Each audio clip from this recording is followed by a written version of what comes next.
Pinangunahan ni Pangulong Ferdinand R. Marcos Jr. ang pagsira sa higit 3 bilyong pisong halaga ng mga nasabat na smuggled na electronic vapes ngayong araw. Ikinaalarma naman ng Pangulo ang mga illegal na vape na ginagamitan ng mga packaging na nakaakit sa mga bata. Si Clazel Pardilla ng PTV sa Balitang Pambansa, live. Clay.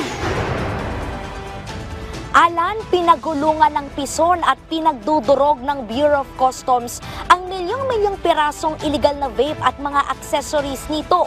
Mismong si Pangulong Ferdinand R. Marcos Jr. ang nanguna sa pagsira ng mga smuggled na electronic cigarette.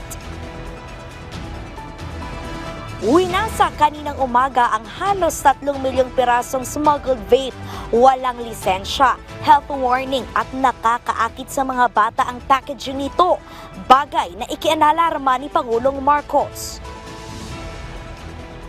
Lalong-lalo na nakakabahala dahil kung titignan natin yung packaging talagang para sa bata. Kaya ang target market nila bata. Gusto nilang turuan ma-addict ang mga bata sa vape. Tapos, delikado pa yung vape dahil may lason ngang nakikita na isinasama. Kasi hindi natin naman malaman, hindi natin na-inspection, smuggled nga.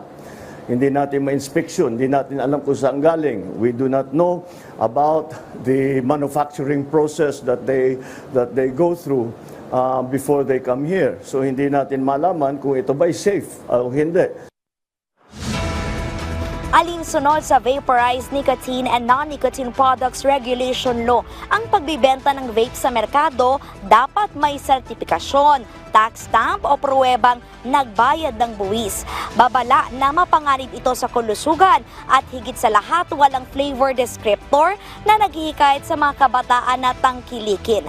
Nagkakahalaga ng higit 3 bilyong piso ang mga sinirang vape products mula sa 10 magkakahiwalay na operasyon na ikinasa ng BOC.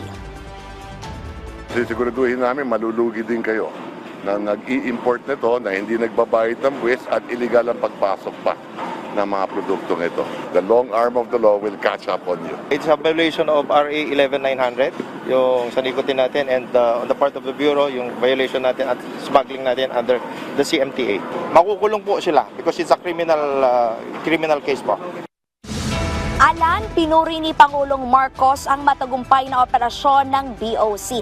At noong 2024 nga lamang, Alan ay nakapagtala ng higit 6 na bilyong piso na nasabat na produktong vape products. Ang ahensya, refleksyon ito sa layunin ni Pangulong Marcos na pigilan ang pagpasok ng mga smuggled products dito sa ating bansa.